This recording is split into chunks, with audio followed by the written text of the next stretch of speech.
प्रथम पूज्य गणपति गजानन महाराज की जय। सनातन धर्म में भगवान शिव और माता पार्वती के पुत्र भगवान गणेश जी को प्रथम पूज्य कहा जाता है। इसलिए शादी, ब्याह, पूजा पाठ, अन्य किसी भी शुभ कार्य करने से पहले भगवान गणेश जी की पूजा की जाती है।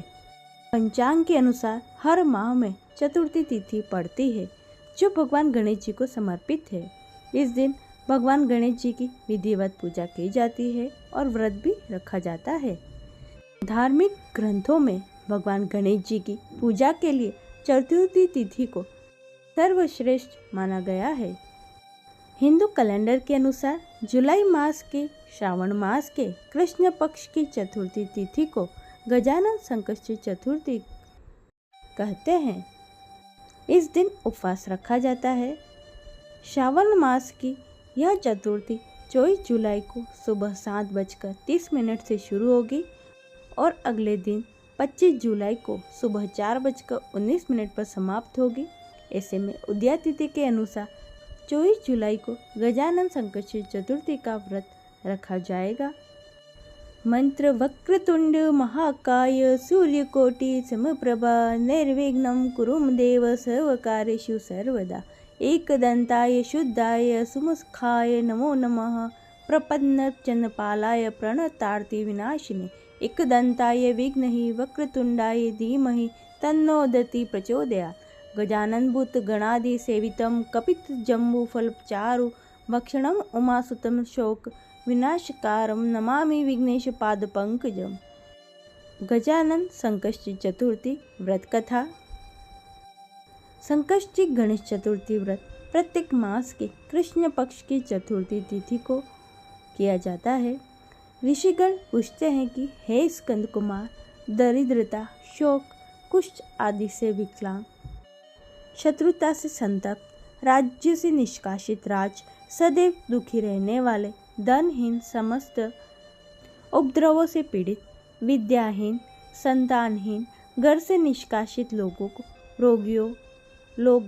रोगियों एवं अपने कल्याण की कामना करने वाले लोगों को क्या उपाय करना चाहिए जिससे उनका कल्याण हो और उनके उपरोक्त कष्टों का निवारण हो।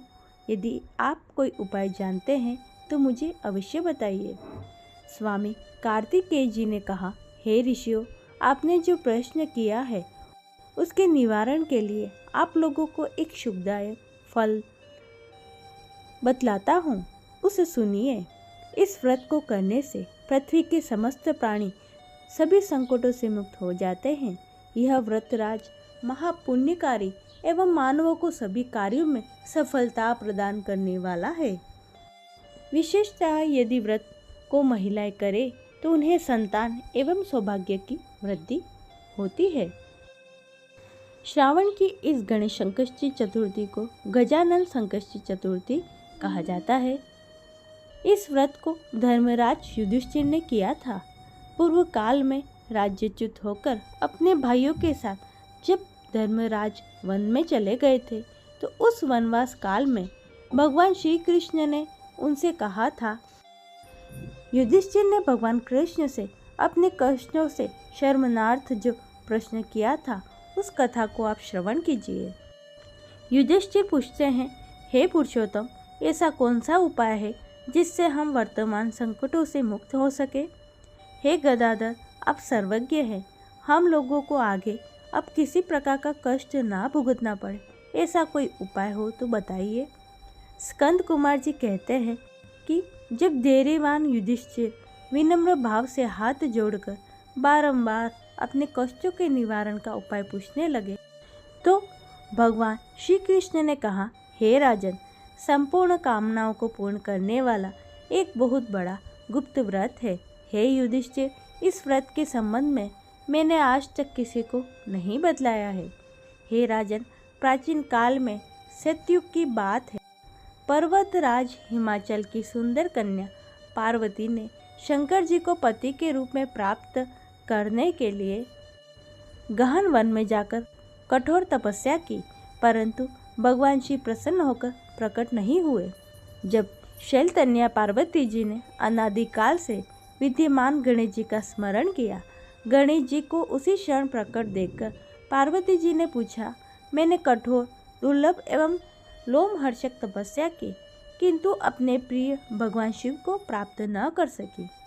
वह कष्ट विनाशक दिव्य व्रत जिसे नारद जी ने कहा है और जो आपका ही व्रत है, उस प्राचीन व्रत के तत्व को आप मुझसे कहिए।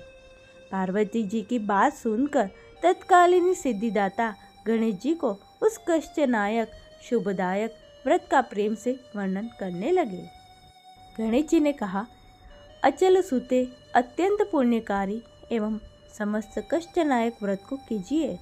इसके करने से आपकी सारी मनोवांछित इच्छाएं पूरी होंगी और इसके करने से आपकी सभी आकांक्षाएं पूर्ण हो जाएंगी और जो व्यक्ति इस व्रत को करेंगे उन्हें भी सफलता प्राप्त होगी।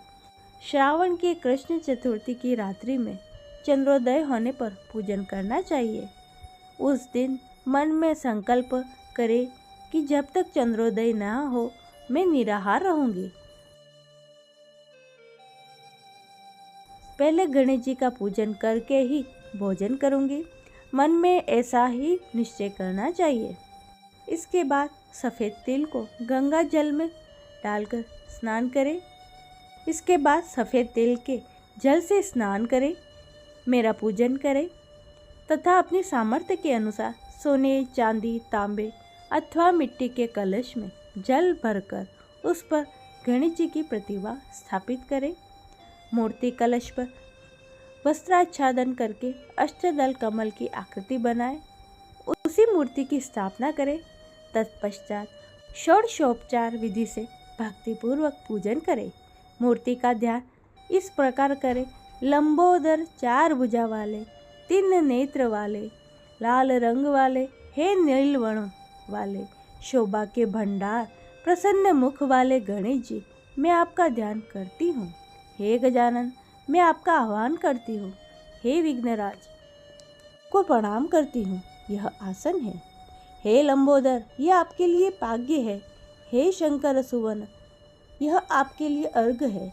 हे उमापुत्र, यह आपके स्नार्थ जल है। हे वक्रतुंड, यह आपके लिए आचमनीय जल है।